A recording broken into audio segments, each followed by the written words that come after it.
এদিকে আবারও নতুন বিপদের মুখে ডক্টর ইউনূস। পাকিস্তান থেকে এক জাহাজ অস্ত্র আমদানি করে আন্তর্জাতিক নিষেধাজ্ঞার কবলে বাংলাদেশ। আবারও মাঠে নামার ঘোষণা আওয়ামী লীগের।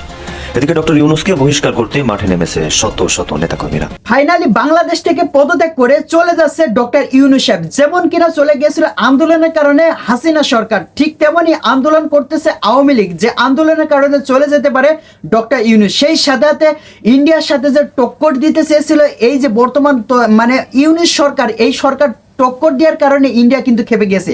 বাংলাদেশে কিন্তু একটি জাহাজ এসেছে পাকিস্তান থেকে, যে জাহাজে অস্ত্র নিয়ে এসেছে, যার কারণে ইন্ডিয়া কিন্তু ভয় পেয়ে গিয়েছিল।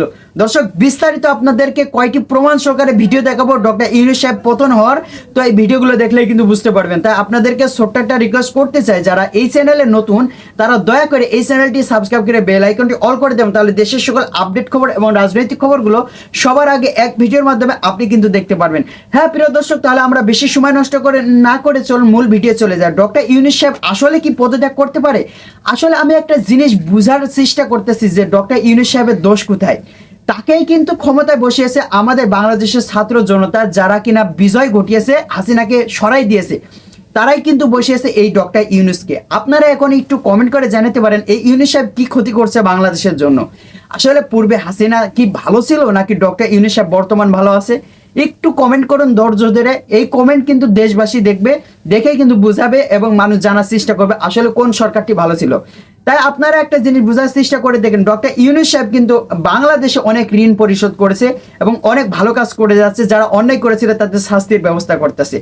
তারাই কিন্তু, যারা শাস্তি পাবে তারাই কিন্তু বলতেছে হাসিনা বাংলাদেশে আসুক, আসলে কিন্তু ভালো কিছু হবে, এটাই তাই না? কিন্তু এই যে ডক্টর ইউনূস সাহেব ক্ষমতায় বসার পরে, অর্থাৎ তাকে দায়িত্ব দেওয়ার পরে বাংলাদেশে কোনো সমস্যা হয়েছে আমি তো দেখতেছি না। আপনারা কি দেখতেছেন? কমেন্ট করতে ভুলবেন না। তো দর্শক, তাহলে দেখেন সর্বশেষ এটাই যে ডক্টর ইউনূস সাহেব পদত্যাগ তো করবে না এবং বাংলাদেশের সুষ্ঠু একটি নির্বাচন দেবে, অবশ্যই এটা আমরা বিশ্বাস করি। তো সবাই ভালো থাকবেন, সুস্থ থাকবেন। দেখা হবে পরবর্তী দেশের কোনো আপডেট খবর অথবা নিউজ নিয়ে। আসসালামু আলাইকুম।